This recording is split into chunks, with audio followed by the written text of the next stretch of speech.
Hi, I'm Jeremy. I'm the founder of Chi Coaching and I'm a sponsor of Serpent Fest.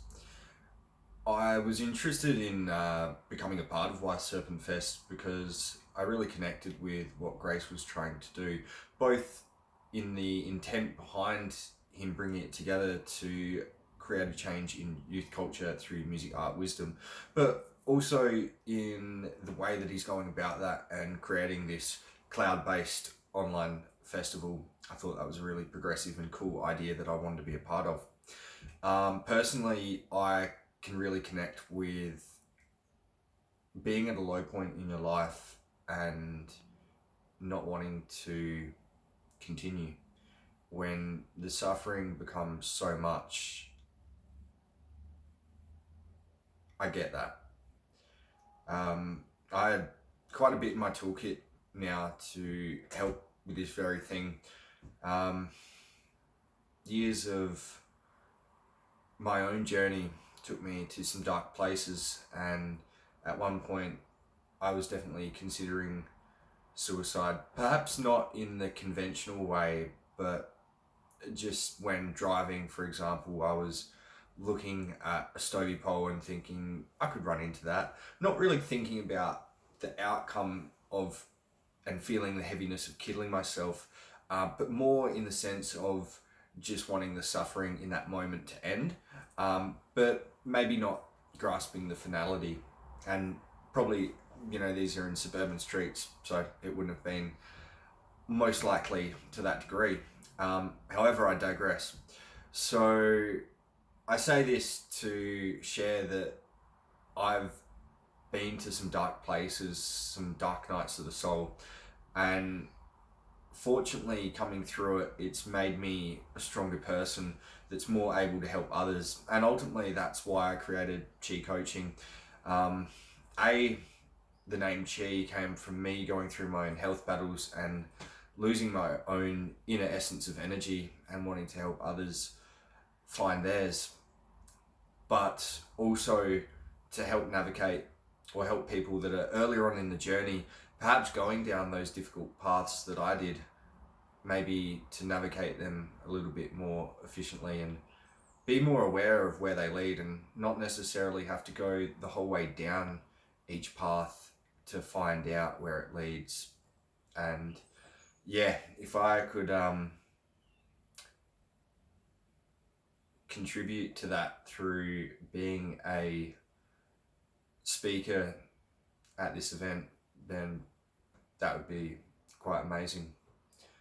I think something that's helpful is understanding the relationship we have with ourselves, and like broadly speaking,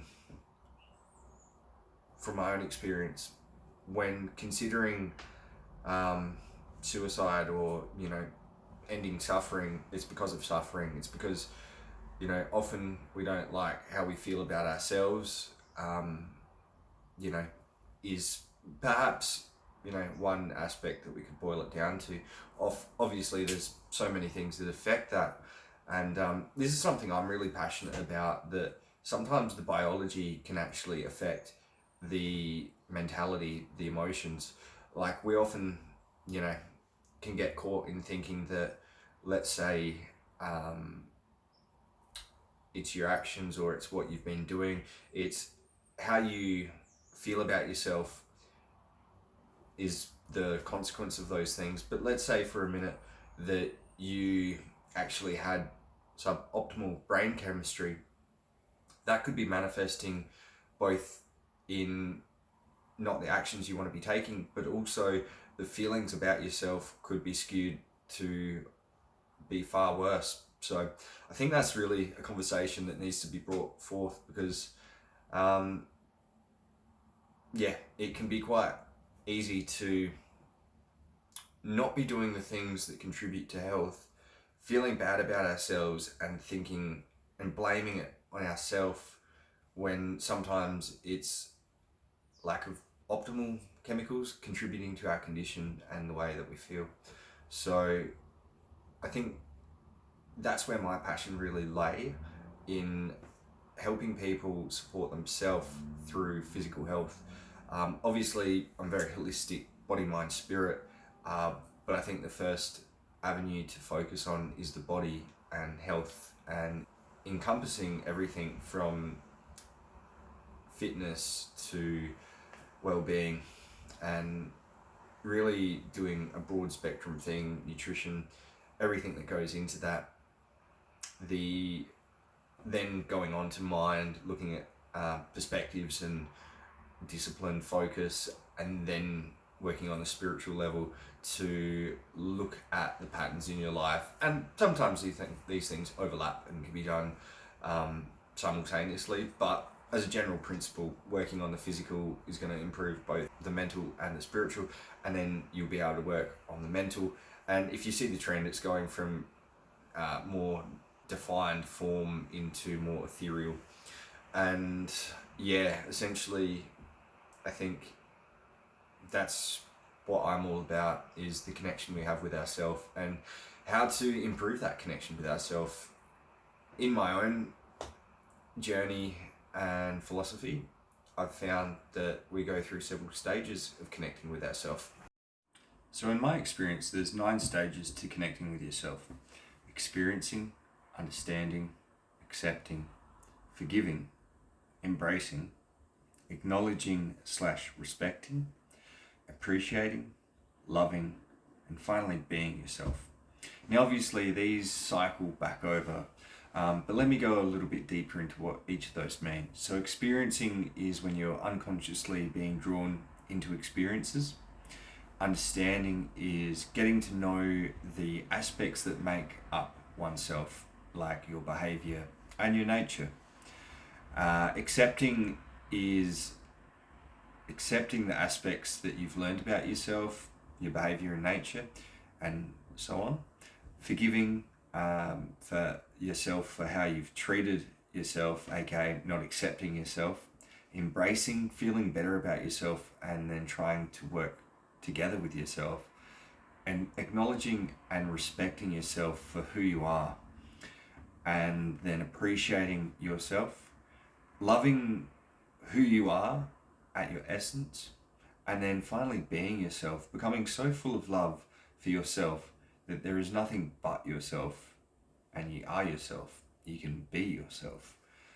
And each of these is talking to the deepest part of you at your essence, and it will start off quite superficial. Let's think when you're a bit younger, and how you thought of yourself then to how you think of yourself now can be vastly different, and often at such a deeper level the more you go through experience and the more you go through the process I just outlined of getting to understand, accept, know, appreciate, and even love yourself. So in my perspective, the more that we can be connected with our true essence, the depth of our being, ourself, the less suffering we have in life. And to get to that deeper stage of connection, it requires us to face many of the truths within ourselves that we deem painful to look at. And it seems when we go through this process to connecting with ourselves at a deeper level, it does bring up a lot of pain and trauma that is quite uncomfortable. I can definitely attest to that. But I can also attest that the deeper I go into connecting with myself, the more rewarding life becomes. That's something I really wanted to touch on during my chance to speak at this event, is the importance of connecting with oneself and going deeper. So you can see here I've got 3 threads to Chi coaching: yoga, personal training, and coaching. So to me, these were things that really brought a holistic balance to my life, stretching across body, mind, and spirit, with yoga really doing all 3, personal training definitely the mind and body, and then coaching definitely the mind and the spirit. So in my perspective, the more that we work on our body, mind, and spirit, the more we can really be automatically connected with ourselves. And obviously, doing the conscious work to become more connected with ourselves, the better that we will be at doing that. So maybe some quick takeaways that can be beneficial.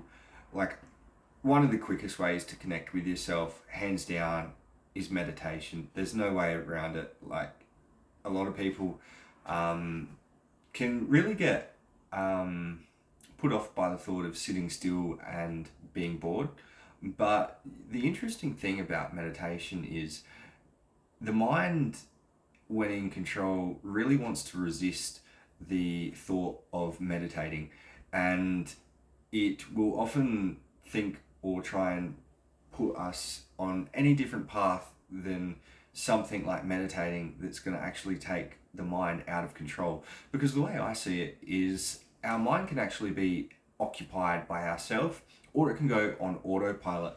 And that's when the mind's kind of got this inertia. And, you know, like if you've ever got into a rabbit hole looking on something on, say, Reddit or any internet forum, and you're just getting this mental stimulation of piquing your interest, and you are looking at the time, you're like, I should go to bed, and then you're like, oh, but this is interesting. That's typically when the mind's in control, and it's looking for the next thing just to provide more stimulation and more stimulation. Now, in that example, it's actually quite obvious that that is the case, but where it's less so is during our day-to-day life, when we aren't making time for ourselves and we're going about doing a million different things. Oh, you know, I could stay home at the moment, but let's go catch up with these people. Let's go out for a meal. Let's go have a drink. Let's go to the gym. Whatever you can do quite often, or whatever the mind can do to not allow there to be a spare minute in one's life, is when you know the mind is in control. And the funny thing that I've found is, when you actually do sit down and meditate, you realize how that was the thing that you were most craving, that all of these other things were in fact distractions from you connecting with yourself. And there's nothing more pleasurable than connecting with yourself. Just last night, actually, in all honesty, as much as I'm preaching about meditation right now, my meditation game has fallen off lately. And I've been having moments throughout the day where I will meditate, but in the past, I've been far more deeper into the practice, and I know how much of a positive effect that has on my life. So last night, I sat right here, and for 50 minutes straight, I just closed my eyes and just connected with my breath. And the mind wandered, and I just kind of watched the thoughts and really focused on bringing like this centered feeling. And perhaps right now, you would like to join me and close your eyes and take a breath in and breathe out. And as you breathe in, feel yourself bringing in joy. And breathing out, and letting go of any tension. And as you breathe in, and trying to align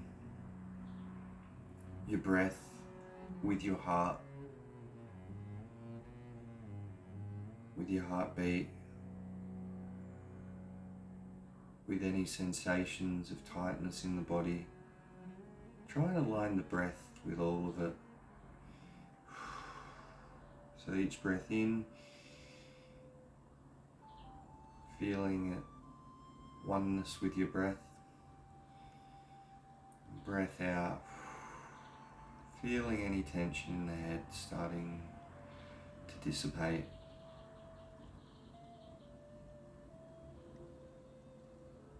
Breathing in, maybe a bit more gentle than before. Going deep with the breath. Breathing out, feeling the heart start to slow.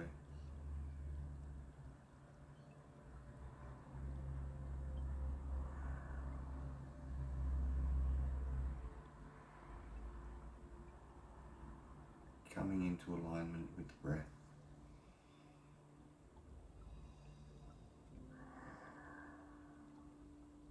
Going as deep or as short as you need to.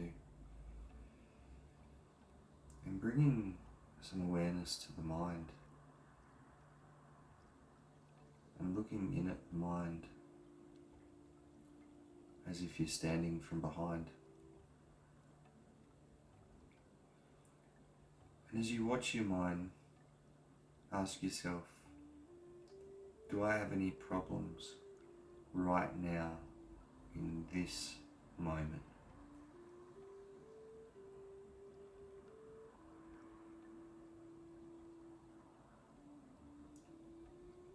And as you watch your mind, ask yourself, I wonder what my next thought will be, and then watch intently to see what comes up.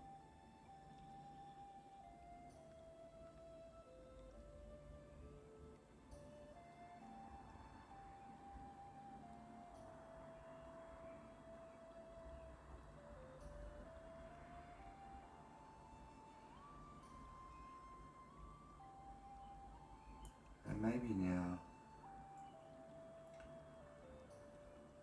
you can start to see your mind a bit more clearly, that there's actually space within the mind.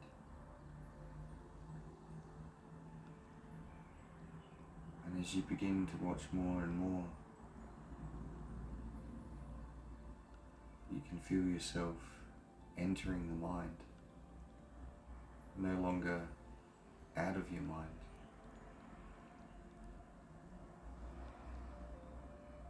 Now as you breathe in,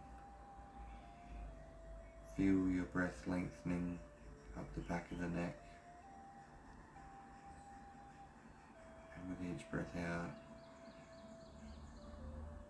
feeling the neck soften, the back of the head soften,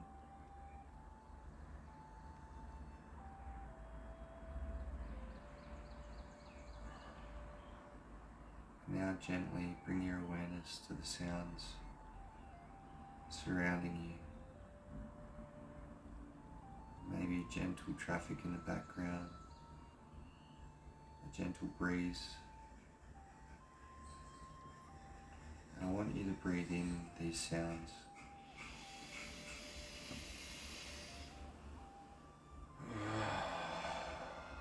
Feel yourself breathing in life.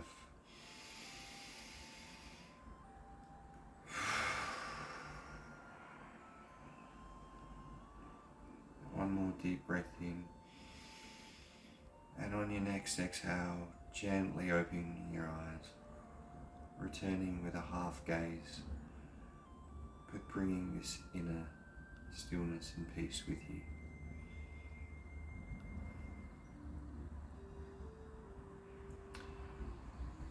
So hopefully you were able to follow me with that, and you can actually now experience that meditation is such a great pattern disrupt from the busyness in our life, that when we actually meditate, really meditation's got such a loaded concept, like so many spiritual words these days. However, what the actuality of meditation is connecting with ourself at the deepest level. There's many deeper levels you can go, and that's really the beauty of meditation, that the deeper you go, the more rewarding it is.